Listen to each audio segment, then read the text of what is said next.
My name is Jeremy Mello. I've taught Aice Euro for the last few years. If you're seeing this, that means you're trying to look at how to write paper two. On Teachers Pay Teachers, I do offer these PowerPoints, some materials. I also offer how to write paper one, a cram pack for the end of the year, and some unit lessons to kind of just help you get started for the school year. So this is how to take you how to write through paper two or component two, whatever you want to say, for the ACE history exam. I taught Euro for a lot of years, but at our school that I came from, our US history, ACE US teacher used this also. Again, ACE history as a whole. All of these kind of fit that mold. So you could teach international, Euro, US, doesn't matter. These all can kind of fit those same situations, okay? So as we begin, make sure there's two parts. There's paper 2A and then there's paper 2B. There's an A section and a B section. We'll start off with the short, sweet, easy one, paper A. These are just causation questions. Why did something happen? Explain why something happened. Here you can see there's a sample of different question prompts from previous exams. At the very top, the directions say answer 2 questions from one section only. They give you 3 sections, so you have an opportunity to, maybe if you don't know the France part, you can answer the industrial and Russian part, or vice versa for any of those combinations. But you have to answer A and B of 1, A and B of 2, or A and B of 3. You can't cherry pick. You can't do A from 1, B from 2, and A and B from 3. Like, you have to answer both parts of 2 questions only from whatever section of course you've been taught the entire year. All right, so both parts of 2 questions. So no cherry picking is what I tell my students. Today we're going to cover the easy 10-point questions, and then at the end of this we're going to cover the more difficult 20-point questions. All right, so they have to answer 2 part A's, 10 points each, 20 points total. Explain why. Again, the hardest part about these ACE exams, I believe, is the time frame the students have to answer these questions. I usually tell them to spend about 15 minutes max on each of these questions. So throughout the year, a really good strategy is test your students using timers. All right, like I put a timer up or clock up on the wall whenever I test my students after they learn how to do these and we get our feet wet. And I say, hey, if you're not done at 15 minutes, that's all you're going to have on test day. And then just kind of gets them conditioned to try to get their information out on paper as quick as possible.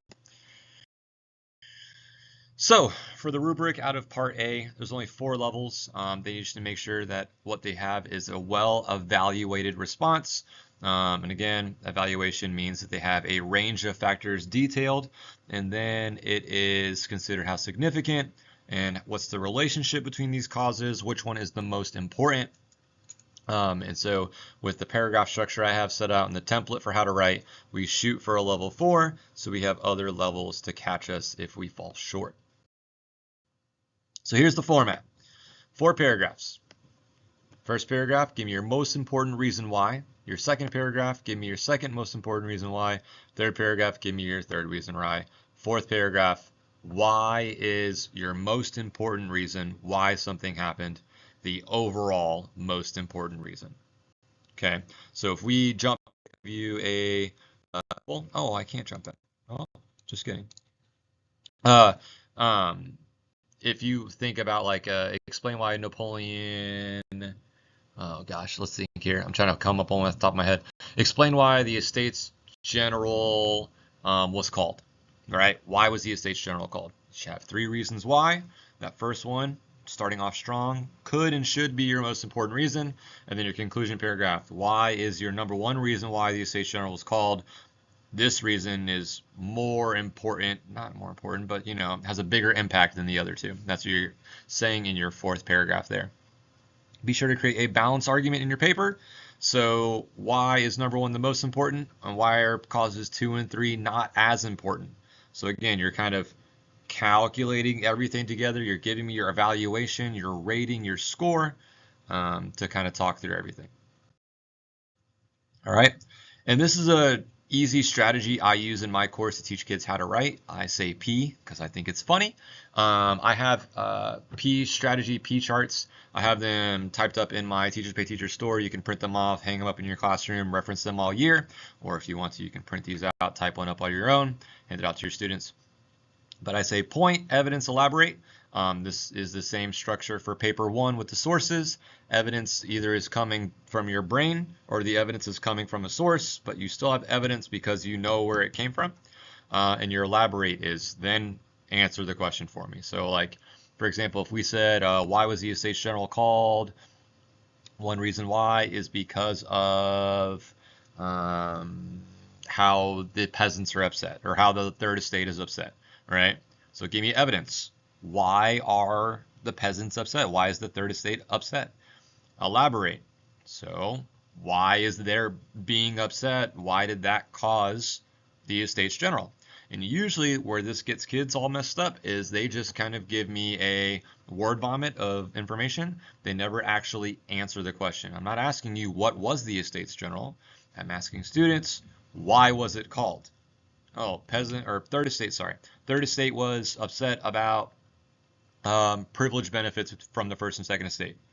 So give me evidence of that. Why were these peasants upset? So now answer. We know why they're upset. We know why they're mad. We know what caused it.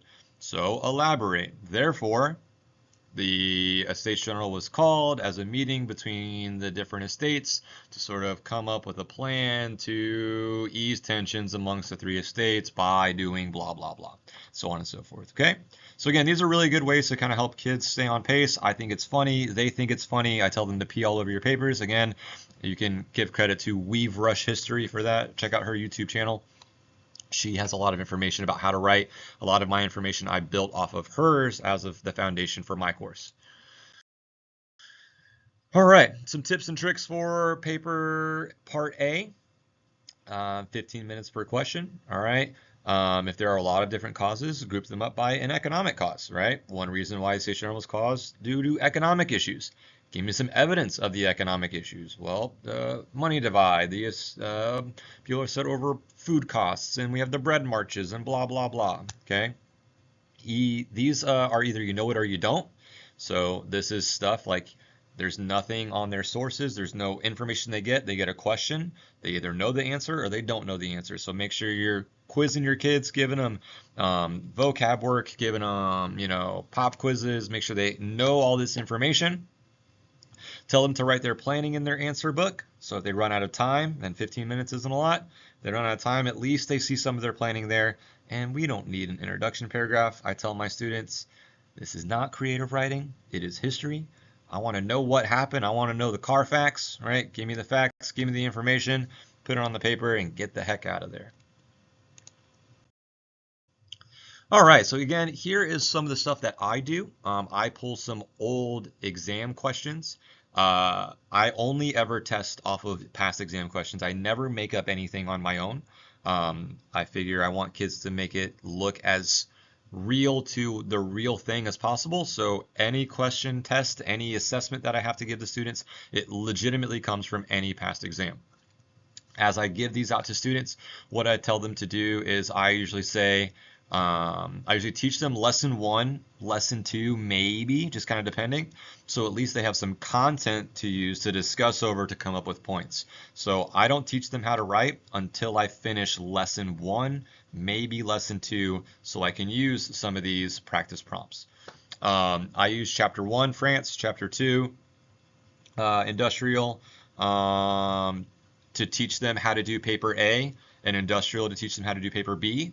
I teach them how to do paper 1 from after I teach the Germany chapter, because on the Cambridge Support Hub or papacambridge.com or whatever that is, all the resources available to me, I have a lot more resources for paper 1 off of Euro chapter 3 than I do anything else, because the old syllabus used to only be off of chapter 3.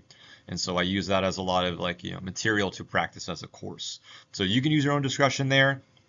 I know for this year, 2023-24 testing school year, paper 1 is based off of sources from chapter 2.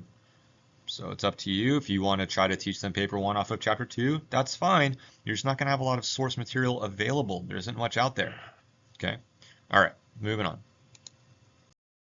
So I do a practice where I lead it, then I let the teams work on these, and then I let pairs work on these, and then I say, all right, on your own, and this one they turn in, and I grade this one as their test grade.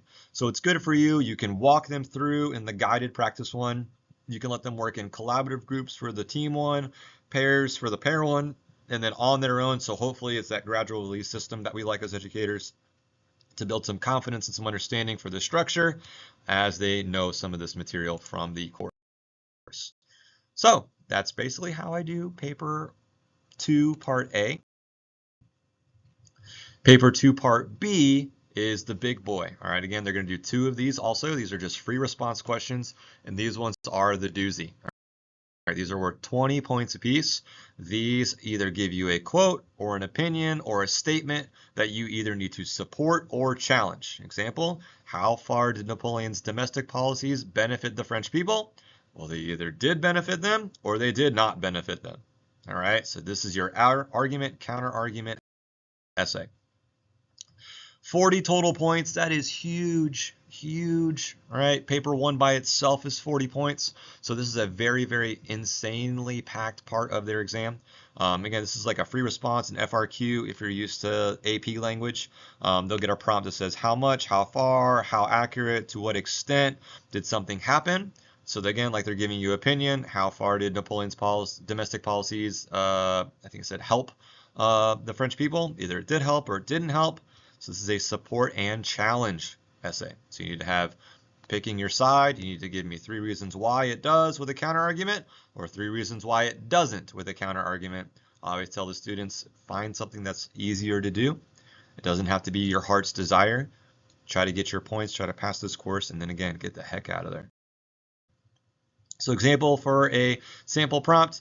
How far would you agree that Louis XVI was responsible for political crises between 1789 and 1793? So again, it was either his fault, you agree, you support that, or you don't support it. It was not his fault. Regardless, you're at least giving one on both sides, because again, you got to claim a side. I agree, it was Louis XVI's fault because of blank, blank, blank. However, it was not his fault because of blank. In conclusion, this is why I believe it was his fault. So in this prompt, I'll talk about breakdown here in a second, but again, that's simply put the way to say it. Okay.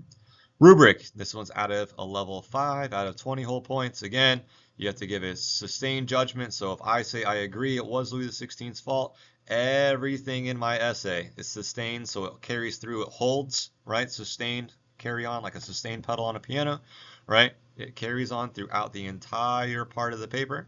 So from the introduction all the way to the conclusion, we are saying it was his fault, all right? Even though we have a counter argument in there, we have, like it says under in level 1, 2, 3, and 4, we have an assessment, we have a balanced argument, we have a clear understanding of the question. So all of these mold together to make it level 5. This template shoots for a level 5, like I said before. So we have level 4, 3, 2, 1 to catch us if we mess up. Same thing about peeing, right? Give me your point. What's it about? All right, I agree. I support. Why? Give me evidence that you support. Elaborate. How did this show that Louis XVI caused the revolution? All right, so let's look at a prompt here. So it says Louis XVI brought about his own downfall. How far do you agree? So either we agree with this statement or we disagree with it. Again, it's whatever you want. It's up to the student. They can agree with it. They can disagree with it, whatever. They just have to have both sides of this prompt argued.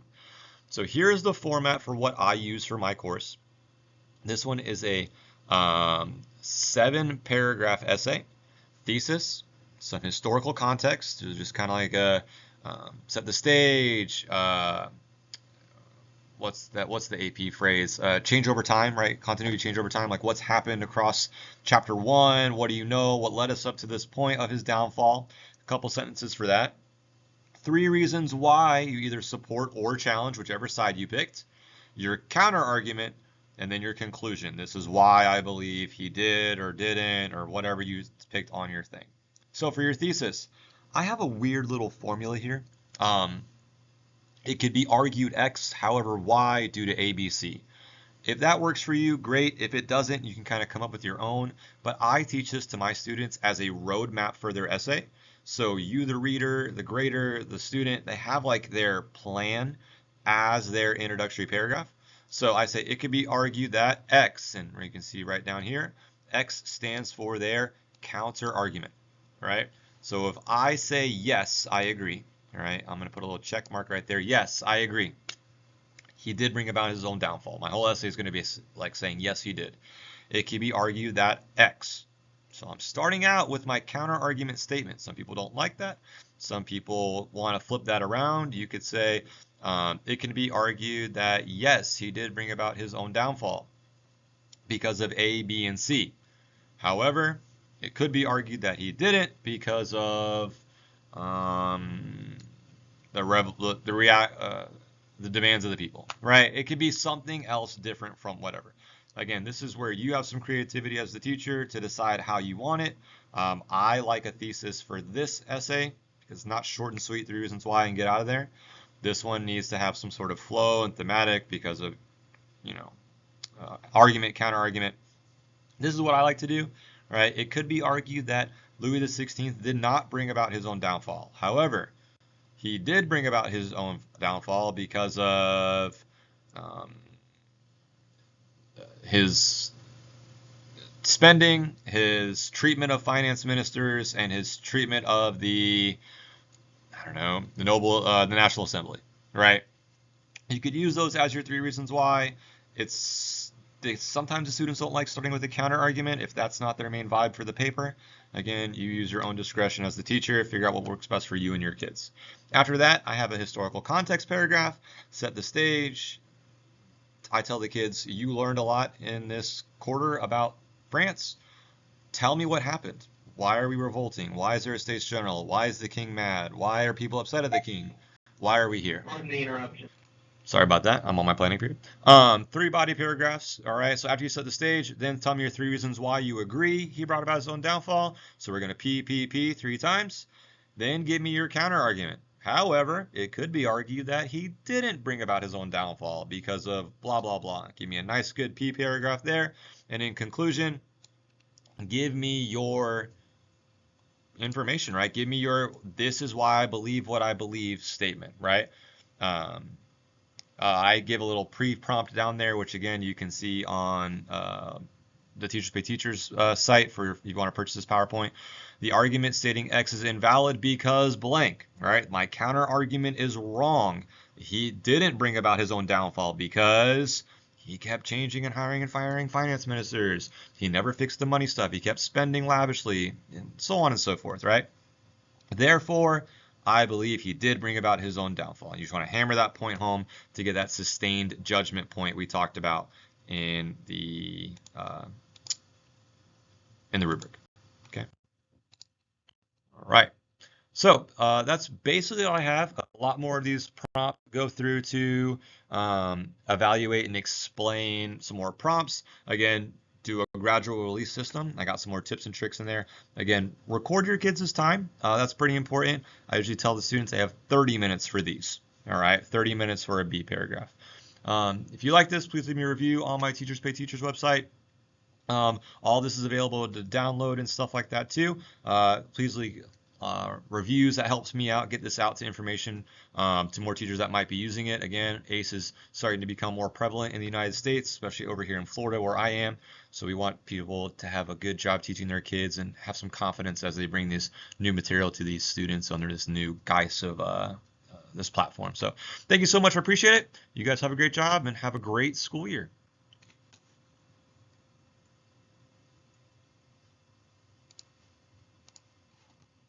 Trying to figure out how to close this. We have a white